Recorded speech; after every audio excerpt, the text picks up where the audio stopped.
Hello guys, good morning. আশা করি তোমরা সব ভালোই আছো। আমি অনেক ভালো আছি। দেখো, ঘুম থেকে উঠে করেছিলাম স্নান, আর তোমার সাথে শেয়ার করছিলাম। স্নান করতে করতে মনে পড়লো, আরে বাবা, এত তো স্নান করছি কিন্তু এত গরম কেন লাগছে, ঠান্ডা কেন হচ্ছে না? বাপরে বাপ, এত গরমে কি ভাল লাগে বলো? মনে হয় ফ্রিজের জল দিয়ে স্নান করি, কিন্তু যেহেতু ফ্রিজ নেই ঘরেতে, ভাড়া বাড়িতে থাকি খুবই কষ্টে, তাই তো কিছুই নেই ঘরেতে।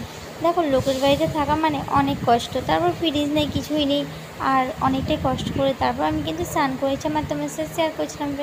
কী বলবো, কদিন ধরে না সাবান মাখি না, বেশিরভাগই সাবান মাখি না, শুধু সাবানটা কোনো রকম বুলিয়ে রেখে দিই। এতটাই গরম পড়েছে, কী করব বলো ফ্রেন্ড?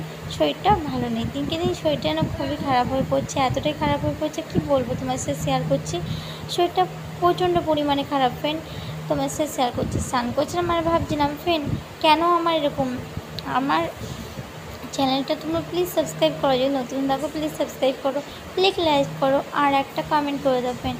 যারা এখনও পর্যন্ত আমার চ্যানেলটা সাবস্ক্রাইব কমেন্ট করতে ভুলনি, প্লিজ করে দাও। আর তোমরা সবাই কেমন আছো, কী করছো, জলদি জলদি কমেন্ট করো। যারা এখনও পর্যন্ত কমেন্ট করো নি, প্লিজ কমেন্ট করো তোমরা সকলে কী করছো আর কেমন আছো ফ্রেন্ড। ভিডিওটা আমি এখানে শেষ করছি, পরবর্তী ভিডিও নিয়ে আবার আসছি, আবার স্নানের ভিডিও নিয়ে আবার আসবো। ততক্ষণের জন্য তোমরা ভালো থেকো আর সুস্থ থেকো। Bye bye friend, love you friend.